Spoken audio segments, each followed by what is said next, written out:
നമസ്കാരം. Middle east വാർത്തകൾ തുടങ്ങുന്നു. ആദ്യം നോക്കാം പ്രധാന തലക്കെട്ടുകൾ.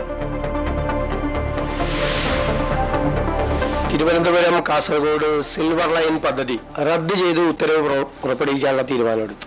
പ്രസ്തുത പദ്ധതിക്കായി ഭൂമി ഏറ്റെടുക്കുന്നതുമായി ബന്ധപ്പെട്ട് പുറപ്പെടുവിച്ചിട്ടുള്ള എല്ലാ വിജ്ഞാപനങ്ങളും റദ്ദ് ചെയ്യാൻ തീരുമാനിച്ചു.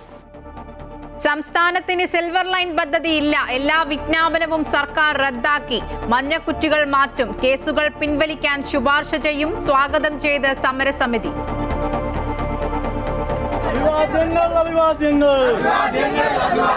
വിജയം കണ്ട്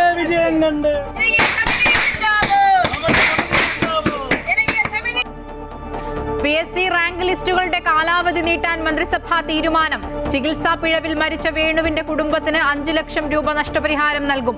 ആശ്വാസമെന്ന് വേണുവിന്റെ ഭാര്യ സിന്ധു അമൃത വാർത്തകളോട്. സംസ്ഥാനത്തെ മന്ത്രിമാരുടെ വകുപ്പ് വിഭജനം പൂർത്തിയായി. പൊതുഭരണം, ധനം, നിയമം, തുറമുഖ വകുപ്പുകൾ മുഖ്യമന്ത്രി VD സതീശന്. ആഭ്യന്തരവും വിജിലൻസും രമേശ് ചെന്നിത്തലയ്ക്ക്. സണ്ണി ജോസഫിന് വൈദ്യുതി വകുപ്പ്. AP അനിൽകുമാറിന് revenue. എക്സൈസ് സഹകരണ വകുപ്പുകൾ M ലിജുവിന്. CP ജോണിന് ഗതാഗതം. ഫിഷറീസ് ലീഗിന് വിദ്യാഭ്യാസവും ന്യൂനപക്ഷ ക്ഷേമവും N ഷംസുദ്ദീന്.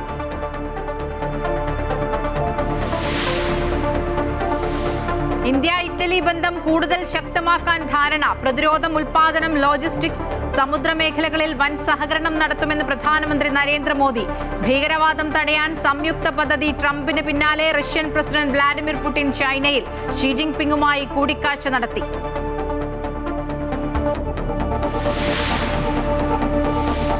മിൽമ പാലിന് വില കൂട്ടി. ലിറ്ററിന് 4 രൂപ കൂടും. തീരുമാനം ഇന്നത്തെ മിൽമ ഡയറക്ടർ ബോർഡിൽ. പുതിയ വില ജൂൺ 1 മുതൽ പ്രാബല്യത്തിൽ. 3 രൂപ 35 പൈസ കർഷകന് ലഭിക്കുന്ന രീതിയിലാണ് വില വർധനവെന്ന് മിൽമ.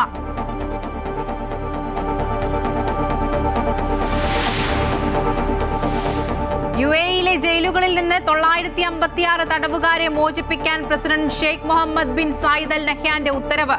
നടപടി ബലിപെരുന്നാളിന് മുന്നോടിയായി. തടവുകാരുടെ സാമ്പത്തിക ബാധ്യതകൾ തീർക്കുമെന്നും പ്രസിഡന്റ്.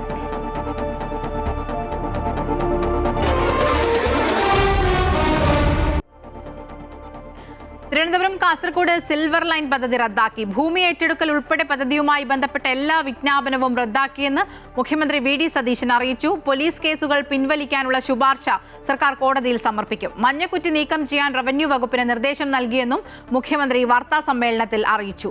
PSC റാങ്ക് ലിസ്റ്റുകളുടെ കാലാവധി നീട്ടാനും മന്ത്രിസഭായോഗത്തിൽ തീരുമാനമായി.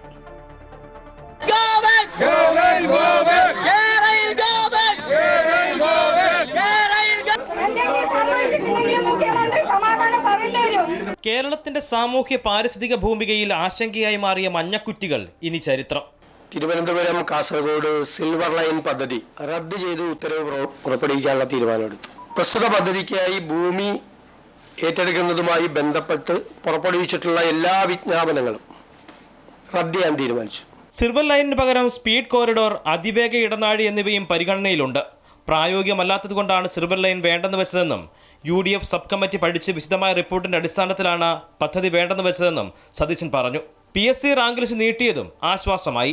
2026 ഓഗസ്റ്റ് 31 അകം കാലാവധി അവസാനിക്കുന്ന എല്ലാ റാങ്ക് പട്ടികകളുടെയും കാലാവധി 2026 നവംബർ 30 വരെ ദീർഘിപ്പിക്കുന്നതിന് PSCയോട് റെക്കമെൻഡ് ചെയ്യാൻ തീരുമാനിച്ചു. വിഷൻ 2031 നടപ്പിലാക്കും. 100 ദിവസത്തെ കർമ്മ പദ്ധതി ജൂൺ 1 ആരംഭിക്കും. അടിയന്തരമായി ചെയ്യേണ്ട കാര്യങ്ങൾക്കാണ് പ്രഥമ പരിഗണന. പത്മ പുരസ്കാര ശുപാർശ സമർപ്പിക്കാൻ സമിതി നിർമ്മിക്കും. ചികിത്സാ പിഴവ് മൂലം മരിച്ച കൊല്ലത്തെ വേണുവിന്റെ കുടുംബത്തിന് 5 ലക്ഷം രൂപ നഷ്ടപരിഹാരം നൽകും. IAS ഉദ്യോഗസ്ഥർക്കെതിരെ എടുത്ത നടപടികൾ പുനഃപരിശോധിക്കും. 3 മുതൽ 6 മാസങ്ങൾക്കുള്ളിൽ സ്വപ്ന പദ്ധതികളുടെ പ്രഖ്യാപനമുണ്ടാകുമെന്നും മുഖ്യമന്ത്രിയുടെ ഉറപ്പ്. അമൃത ന്യൂസ്, തിരുവനന്തപുരം. കേന്ദ്ര സർക്കാർ അനുമതി ലഭിക്കാത്തതിനാൽ കേരളയിൽ നേരത്തെ തന്നെ നിർത്തിവെച്ച പദ്ധതിയാണെന്ന് CPM സംസ്ഥാന സെക്രട്ടറി MV ഗോവിന്ദൻ. ബാംഗ്ലൂർ മോഡലിൽ വലിയ കടന്നുകയറ്റമാണ് എറണാകുളം ജില്ലയിൽ പാവപ്പെട്ടവർക്ക് നേരെ പോലീസ് നടത്തുന്നതെന്നും അദ്ദേഹം പറഞ്ഞു. സിൽവർ ലൈൻ മുമ്പ് തന്നെ ഒഴുക്കി വെച്ച് നിർത്തി പോയതാണല്ലോ. കാരണം അതിന് കേന്ദ്ര ഗവൺമെൻറ്റിൻ്റെ അംഗീകാരം കിട്ടിയില്ല. കേരളത്തിൽ പ്രതിപക്ഷ രാഷ്ട്രീയ പാർട്ടികളൊക്കെ അതിശക്തിയായിട്ട് അന്നും ശക്തിയായിട്ട് നിർത്തൂ. ഏറ്റവും ശ്രദ്ധേയമായ ഒരു വികസന പരിപാടി, കേരളത്തിൻ്റെ വളർച്ച ഒരു 25 വർഷം അപ്പുറത്തേക്ക് കണ്ട് പ്ലാൻ ചെയ്ത പ്രവർത്തനമാണ് വഴിക്ക് വെച്ചും തടസ്സപ്പെട്ട് നിന്നുപോയി. അതിപ്പോഴും പൂർണ്ണമായിട്ട് നിർത്തുന്നുവെന്ന് മാത്രമേ ഇതിൻ്റെ ഭാഗമായിട്ട് പറയാൻ. കേരളത്തിലുണ്ടായ ഏറ്റവും പ്രധാനപ്പെട്ട പ്രശ്നം എറണാകുളം ജില്ലയിൽ പാവപ്പെട്ട കേരയിൽ പദ്ധതി റദ്ദാക്കിയ സർക്കാർ തീരുമാനത്തെ ആവേശത്തോടെയാണ് വിവിധ സ്ഥലങ്ങളിലെ സമരസമിതി പ്രവർത്തകർ സ്വീകരിച്ചത്. പടക്കം പൊട്ടിച്ചും മധുരം വിതരണം ചെയ്തും സമരസമിതി തങ്ങളുടെ വിജയം ആഘോഷിച്ചു.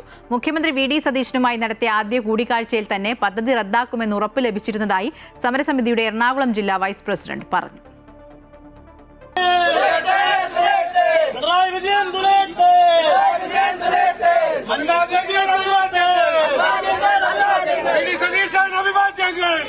സിൽവർ ലൈൻ പദ്ധതിക്കായി ഭൂമി ഏറ്റെടുക്കൽ ആരംഭിച്ചപ്പോൾ മുതൽ തുടങ്ങിയ സമരങ്ങൾ, വീടിനുള്ളിൽ പോലും മഞ്ഞക്കുറ്റി സ്ഥാപിച്ചുകൊണ്ടുള്ള സ്ഥലമെടുപ്പ്, 6 വർഷത്തോളം നീണ്ട വിജയത്തിന്റെ ആഹ്ലാദ തിമിർപ്പിലായിരുന്നു സമരസമിതി പ്രവർത്തകർ.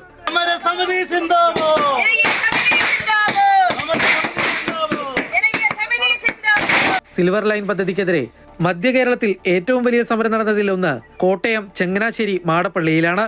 പദ്ധതിക്കെതിരെ പ്രതിഷേധിച്ചതിന്റെ പേരിൽ മാടപ്പള്ളിയിൽ സ്ത്രീകളെയും കുട്ടികളെയും അടക്കം പോലീസ് കയ്യേറ്റം ചെയ്യുകയും റോഡിലൂടെ വലിച്ചിഴക്കുകയും ചെയ്തിരുന്നു. നിരവധി പേർക്കെതിരെ പോലീസ് കേസുകളും നിലവിലുണ്ട്. ചുവപ്പുനാടയിൽ കുടുങ്ങിയ 400 വീടുകളാണ് പുതിയ സർക്കാരിന്റെ പ്രഖ്യാപനത്തിലൂടെ വീണ്ടെടുക്കാൻ കഴിഞ്ഞതെന്ന് പോലീസ് അതിക്രമത്തിനിരയായ റോസ്ലിൻ പ്രതികരിച്ചു. അതിയായ സന്തോഷം. കാരണം ഞങ്ങളുടെ നഷ്ടപ്പെട്ടു പോയ ഭവനങ്ങളാണ് ഞങ്ങൾക്ക് തിരികെ കിട്ടിയിരിക്കുന്നത്. എൻ്റെ ഒരു ഭവനം മാത്രമല്ല, 400 കുടുംബങ്ങൾ, 400 ഭവനങ്ങൾ സന്തോഷിക്കുന്നു. അതിലെത്ര കുടുംബങ്ങളുണ്ടോ അത്രയും കുടുംബങ്ങളും ഒന്നിച്ച് സന്തോഷിക്കുന്ന ഒരു വലിയ ആഘോഷ ദിവസമാണ്. ഇത് ഞങ്ങൾ ആഘോഷമാക്കി മാറ്റും. പിന്നെ ഇതിൻ്റെ വിജ്ഞാപനം പൊതുവലിച്ച ശേഷം ഞങ്ങൾ ഈ സമരപ്പന്തൽ പൊളിക്കും. അന്ന് VD സതീശൻ സാറോട് എത്താമെന്ന് പറഞ്ഞിട്ടുണ്ട്. എറണാകുളം ജില്ലയിൽ അങ്കമാലി, കീഴ്മാട്, പൂക്കാട്ടുപടി, ചോറ്റാനിക്കര എന്നിവിടങ്ങളിലും പ്രതിഷേധങ്ങൾ നടന്നിരുന്നു.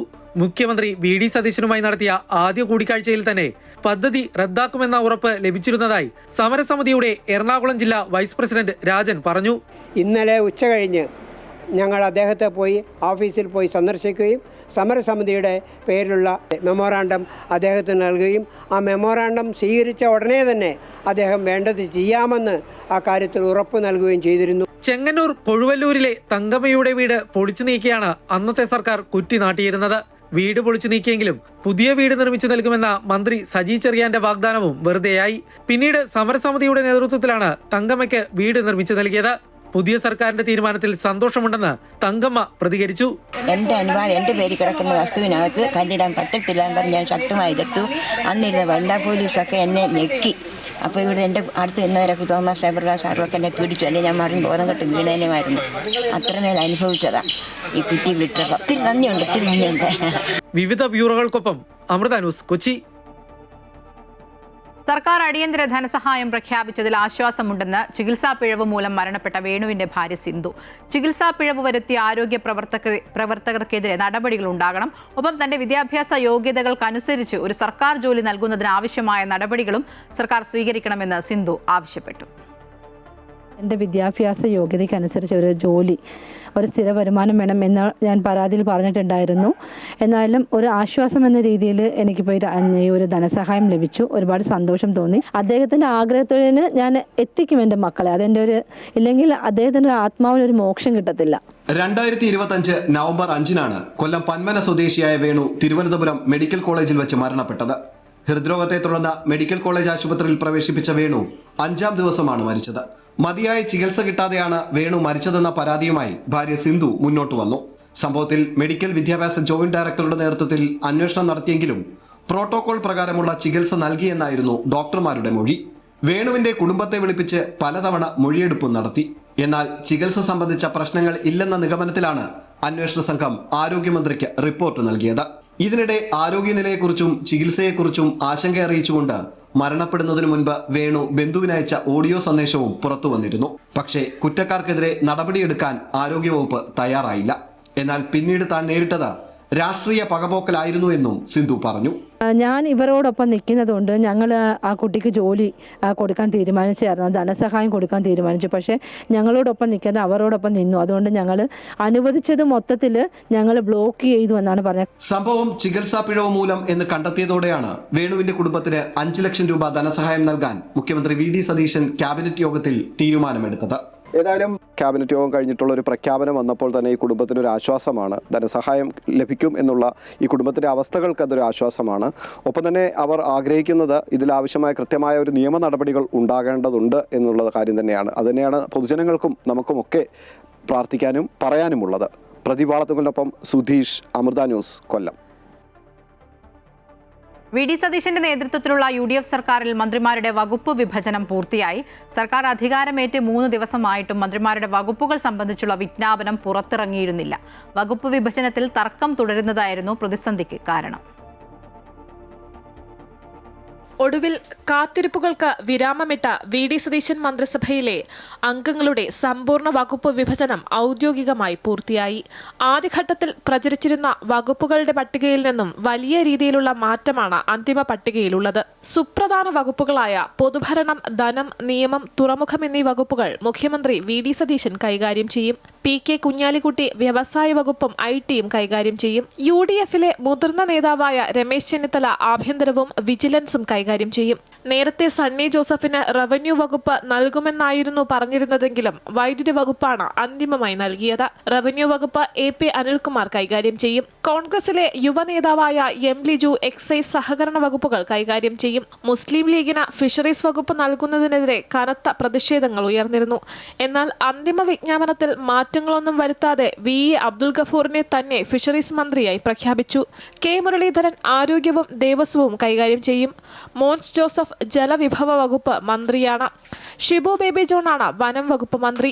അനൂപ് ജേക്കബ് ഭക്ഷ്യ സിവിൽ സപ്ലൈസ് വകുപ്പ് കൈകാര്യം ചെയ്യും. CP ജോൺ ഗതാഗത വകുപ്പ് മന്ത്രിയാണ്. N. ഷംസുദ്ദീൻ പൊതുവിദ്യാഭ്യാസവും ന്യൂനപക്ഷക്ഷേമ വകുപ്പും കൈകാര്യം ചെയ്യും. PC വിഷ്ണുനാഥാണ് ടൂറിസം വകുപ്പ് മന്ത്രി. സാംസ്കാരിക വകുപ്പും അദ്ദേഹം കൈകാര്യം ചെയ്യും. റോജി M. ജോൺ ഉന്നത വിദ്യാഭ്യാസ മന്ത്രിയാണ്. ബിന്ദു കൃഷ്ണയാണ് തൊഴിൽ, വനിതാ ശിശുക്ഷേമ മന്ത്രി. K. M. ഷാജി തദ്ദേശ സ്വയംഭരണ വകുപ്പ് കൈകാര്യം ചെയ്യും.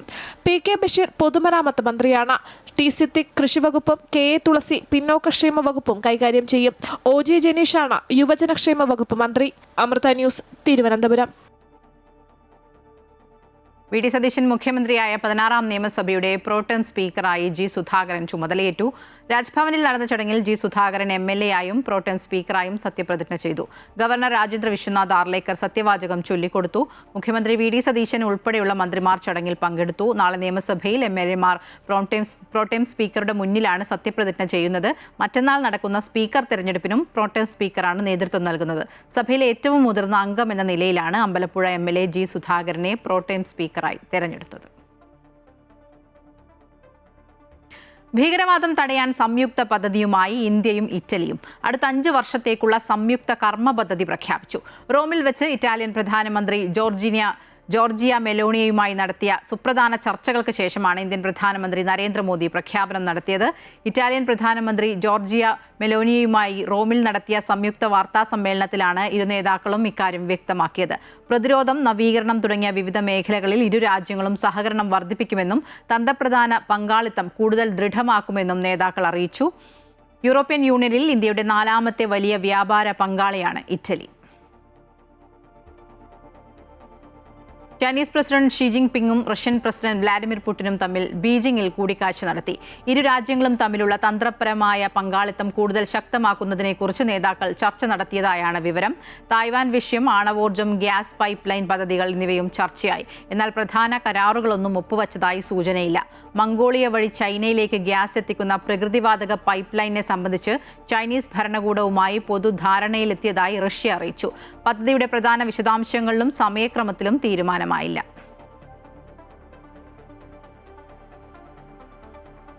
CPM തിരുവനന്തപുരം ജില്ലാ കമ്മിറ്റിയിൽ പിണറായി വിജയനും സംസ്ഥാന സെക്രട്ടറി MV ഗോവിന്ദനും അതിരൂക്ഷ വിമർശനം. നിയമസഭാ തെരഞ്ഞെടുപ്പ് തോൽവി ചർച്ച ചെയ്യാൻ ചേർന്ന ജില്ലാ കമ്മിറ്റിയിലാണ് നേതാക്കൾ ശക്തമായ വിമർശനം ഉയർത്തിയത്. തനിക്കെതിരെ ഉയർന്ന ആരോപണങ്ങൾക്ക് CPM സംസ്ഥാന സെക്രട്ടറി MV ഗോവിന്ദൻ മറുപടിയും നൽകി. നിയമസഭാ തെരഞ്ഞെടുപ്പ് തോൽവി ചർച്ച ചെയ്ത തിരുവനന്തപുരം ജില്ലാ കമ്മിറ്റി യോഗത്തിലാണ് പതിറ്റാണ്ടിനു ശേഷം പിണറായി വിരുദ്ധ സ്വരം ഉയർന്നത്.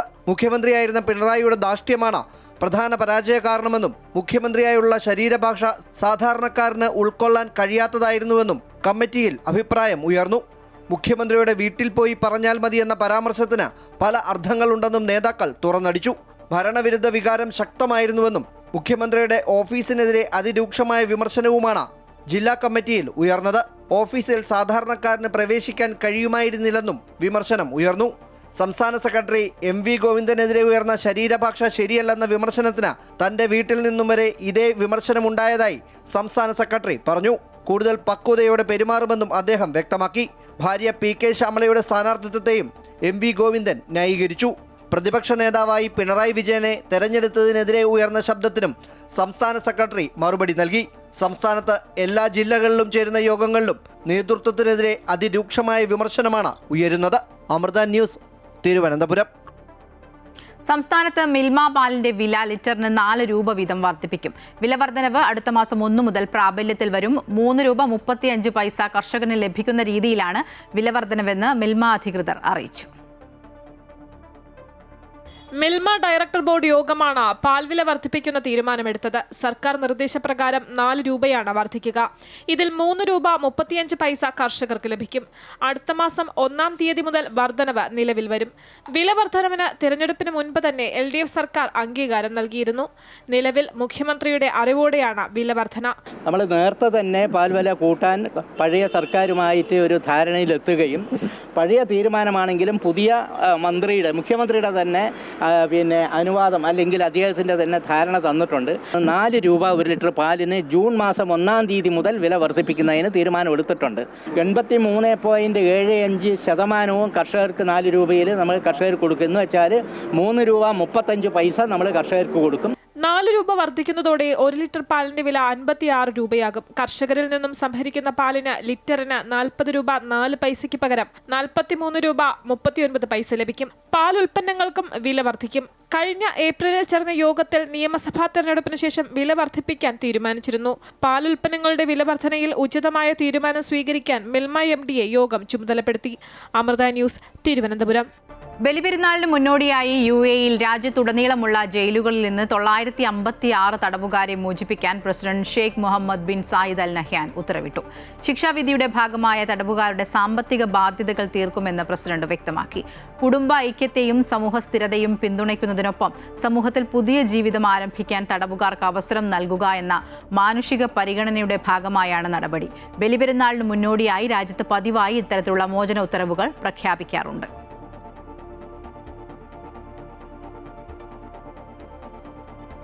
UAEയിലെ മലയാളി പ്രവാസികൾ ഉൾപ്പെടെയുള്ള ലക്ഷക്കണക്കിന് ഇന്ത്യൻ സമൂഹത്തിന് പാസ്പോർട്ട് വിസ സേവനങ്ങൾ ഇനി കൂടുതൽ വേഗത്തിലും സുതാര്യമായും ലഭ്യമാകും. UAEയിലുടനീളം ആരംഭിക്കുന്ന 16 പുതിയ ഇന്ത്യൻ കോൺസുലർ സർവീസ് കേന്ദ്രങ്ങൾ വരുന്ന ജൂലൈ 1 മുതൽ പൂർണ്ണമായി പ്രവർത്തന സജ്ജമാകും. പുതിയ കരാർ ലഭിച്ച പ്രമുഖ ട്രാവൽ ഗ്രൂപ്പായ അൽഹിന്ദ് ടൂർസ് ആൻഡ് ട്രാവൽസ് അബുദാബിയിലെ ഇന്ത്യൻ എംബസിയിൽ നടന്ന ചടങ്ങിൽ ഔദ്യോഗികമായി കരാർ ഒപ്പിട്ടു. ഇതുവരെ ഈ സേവനങ്ങൾ നൽകി വന്നിരുന്ന BLS ഇന്റർനാഷണലിന് പകരം ഇനി മുതൽ അൽഹിന്ദ് ഗ്രൂപ്പായിരിക്കും UAEയിലെ 43 ലക്ഷത്തിലേറെ വരുന്ന ഇന്ത്യൻ പ്രവാസികളുടെയും ഇന്ത്യ സന്ദർശിക്കാൻ ആഗ്രഹിക്കുന്ന വിദേശികളുടെയും പാസ്പോർട്ട് വിസ അറ്റസ്റ്റേഷൻ ഉൾപ്പെടെയുള്ള കോൺസുലർ സേവനങ്ങൾ പൂർണ്ണമായും കൈകാര്യം ചെയ്യുക. ഇന്ത്യൻ എംബസിയും ദുബായിലെ കോൺസുലേറ്റും സംയുക്തമായി നടത്തിയ രാജ്യാന്തര ടെൻഡറിലൂടെയാണ് അൽഹിന്ദ് ഗ്രൂപ്പ് ഈ 3 വർഷത്തെ കരാർ സ്വന്തമാക്കിയത്.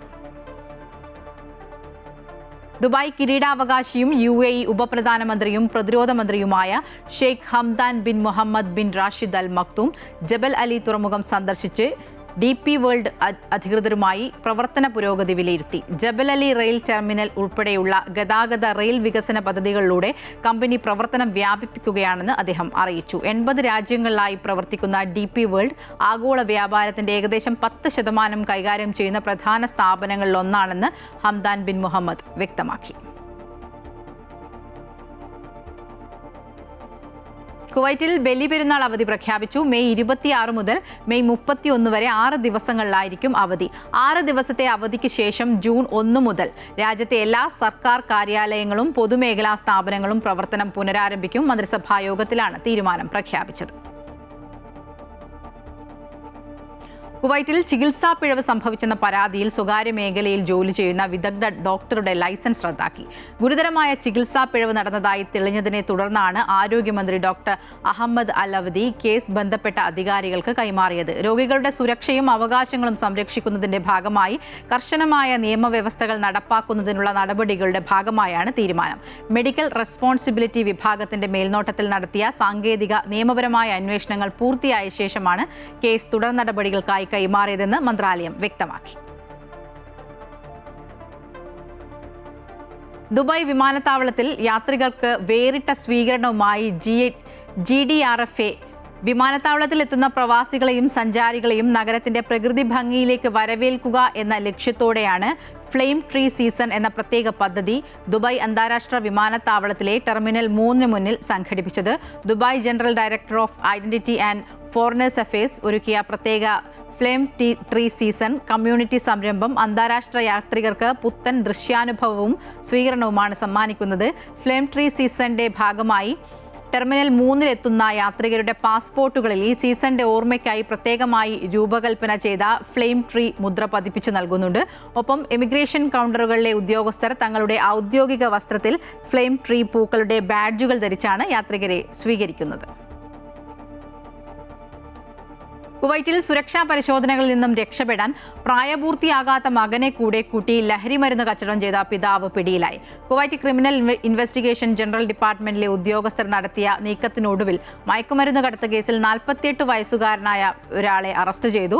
പോലീസിന്റെയും മറ്റ് സുരക്ഷാ ഏജൻസികളുടെയും വാഹന പരിശോധനകളിൽ നിന്നും കർശനമായ സുരക്ഷാ ക്യാമ്പയിനുകളിൽ നിന്നും രക്ഷപ്പെടാനായി ഇയാൾ തന്റെ പ്രായപൂർത്തിയാകാത്ത മകനെ സ്ഥിരമായി കൂടെ കൂട്ടുമായിരുന്നു എന്നാണ് സുരക്ഷാ ഉദ്യോഗസ്ഥർ പറയുന്നത്. പ്രതി മയക്കുമരുന്ന് കച്ചവടത്തിൽ ഏർപ്പെട്ടിട്ടുണ്ടെന്നും സുരക്ഷാ ഉദ്യോഗസ്ഥരുടെ കണ്ണുവെട്ടിക്കാൻ ചെറിയ മകനെ കവചമാക്കി യാത്ര ചെയ്യാറുണ്ടെന്നും രഹസ്യാന്വേഷണ വിഭാഗത്തിന് വിവരം ലഭിച്ചിരുന്നു. ഇതേ തുടർന്ന് പ്രതിയെ സുരക്ഷാ ഉദ്യോഗസ്ഥർ ദിവസങ്ങളോളം നിരീക്ഷിച്ചു വരികയായിരുന്നു. തുടർന്ന് പോലീസ് സംഘം ഇയാൾക്കായി കെണിയൊരുക്കി പ്രതിയെ കസ്റ്റഡിയിലെടുക്കുകയായിരുന്നു.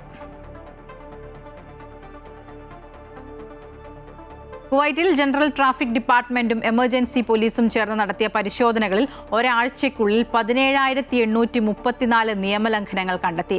ലൈസൻസ് ഇല്ലാതെ വാഹനം ഓടിച്ച പ്രായപൂർത്തിയാകാത്തവരെ പബ്ലിക് പ്രോസിക്യൂഷന് കൈമാറിയതായും 1466 വാഹനാപകടങ്ങളിൽ നടപടികൾ സ്വീകരിച്ചതായും ആഭ്യന്തര മന്ത്രാലയം അറിയിച്ചു. താമസ നിയമം ലംഘിച്ച 145 പേരും തിരിച്ചറിയൽ രേഖകളില്ലാത്ത 18 പേരും പിടിയിലായവരിൽ ഉൾപ്പെടുന്നു. മയക്കുമരുന്ന് കൈവശം വെച്ചതിന് 6 പേരും അസ്വാഭാവിക പെരുമാറ്റം പ്രകടിപ്പിച്ച 4 പേരും പിടിയിലായിട്ടുണ്ട്. അതേസമയം പിടികിട്ടാപ്പുള്ളികളായി 41 പേരെ അറസ്റ്റ് ചെയ്തു. റോഡ് സുരക്ഷ ഉറപ്പാക്കുന്നതിന്റെ ഭാഗമായിരുന്നു മന്ത്രാലയത്തിന്റെ പരിശോധന.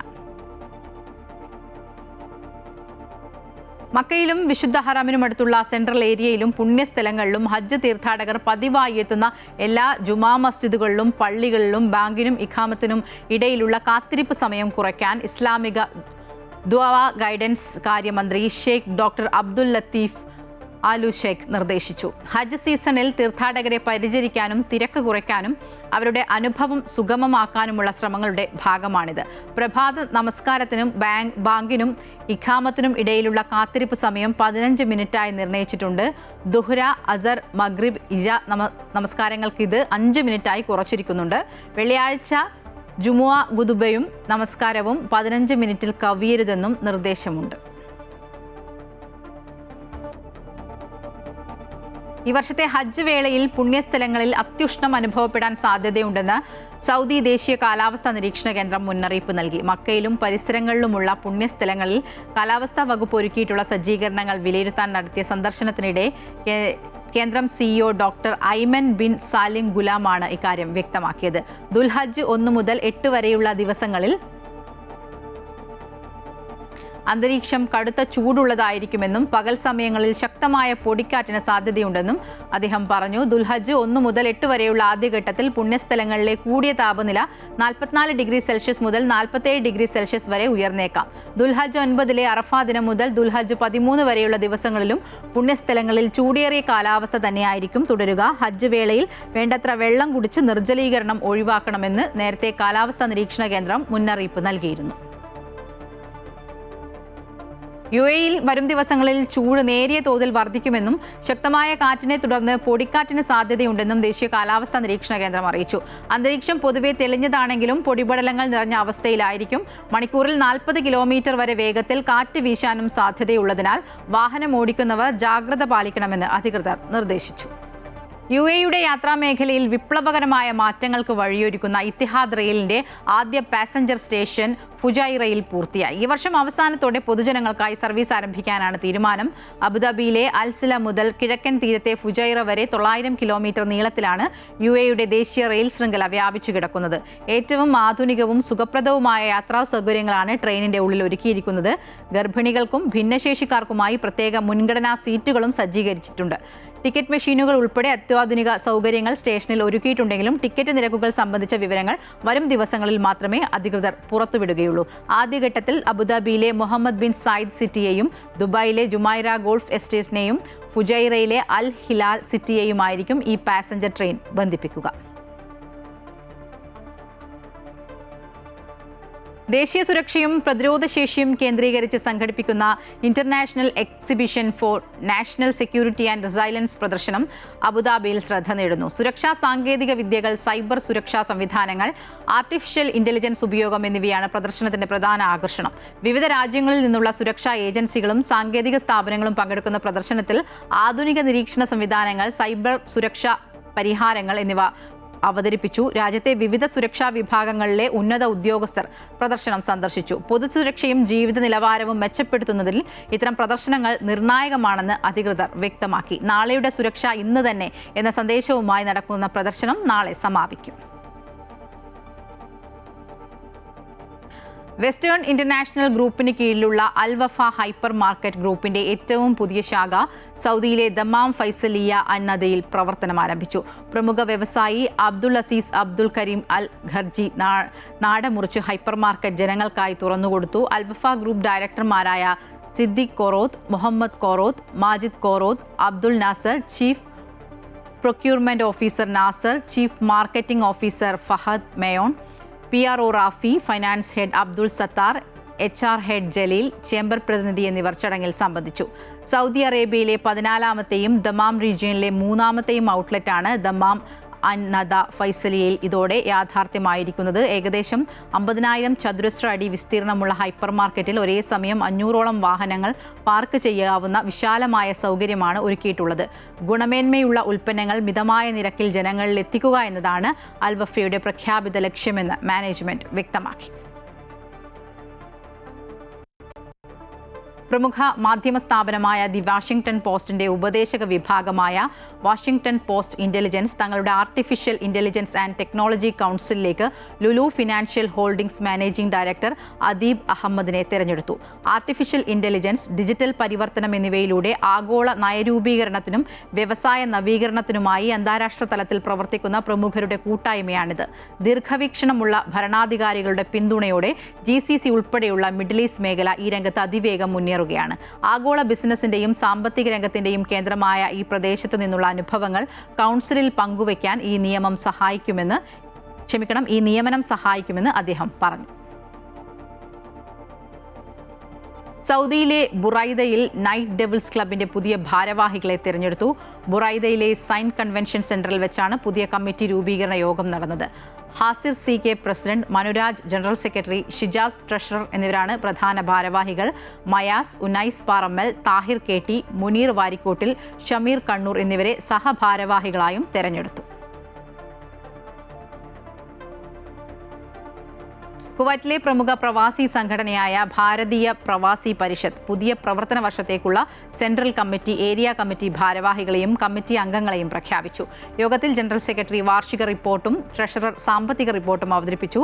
പ്രസിഡന്റ് പുതിയ സെൻട്രൽ കമ്മിറ്റി, ഏരിയ കമ്മിറ്റി ഭാരവാഹികളെ പ്രഖ്യാപിച്ചു. പ്രസിഡന്റായി ഹരി ബാലരാമപുരം, ജനറൽ സെക്രട്ടറിയായി രാജ് ഭണ്ഡാരി, ട്രഷററായി കൃഷ്ണകുമാർ, വൈസ് പ്രസിഡന്റായി രാജീവ് അമ്പാട്ട്, കാർത്തിക്, ജോയിന്റ് സെക്രട്ടറിമാരായി രാജേഷ് തിരുവോണം, വിശ്വരഞ്ജൻ എന്നിവരെയും ജോയിന്റ് ട്രഷററായി സുരേന്ദ്രൻ എന്നിവരെയും തെരഞ്ഞെടുത്തു.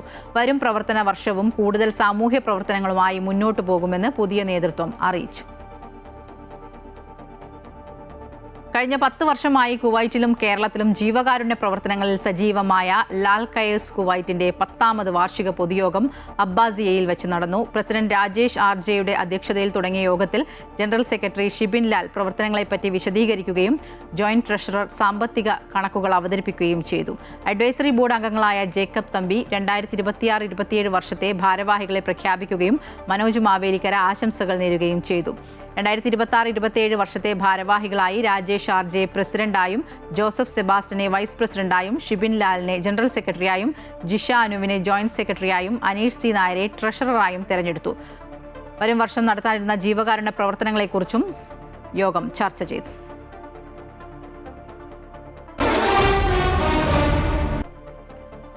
പാകിസ്ഥാനെതിരായ ടെസ്റ്റ് പരമ്പരാ വിജയത്തിന് പിന്നാലെ ICC ലോക ടെസ്റ്റ് ചാമ്പ്യൻഷിപ്പ് പോയിന്റ് പട്ടികയിൽ വൻ മുന്നേറ്റം നടത്തി ബംഗ്ലാദേശ്. രണ്ടാം ടെസ്റ്റിൽ പാകിസ്ഥാനെ 78 റൺസിന് തകർത്ത് പരമ്പര 2-0 തൂത്തുവാരിയതോടെ ബംഗ്ലാദേശ് ഇന്ത്യയെ മറികടന്ന് 5ാം സ്ഥാനത്തേക്ക് ഉയർന്നു. ഇതോടെ ഇന്ത്യ ടെസ്റ്റ് ചാമ്പ്യൻഷിപ്പ് പോയിന്റിൽ പട്ടികയിൽ 6ാം സ്ഥാനത്തേക്ക് താഴ്ന്നു. ഇതോടെ മിഡിൽ ഈസ്റ്റ് വാർത്തകൾ പൂർണ്ണമാവുകയാണ്. കൂടുതൽ വാർത്തകൾക്കായി അമൃത ന്യൂസിന്റെ YouTube ചാനൽ കാണുക.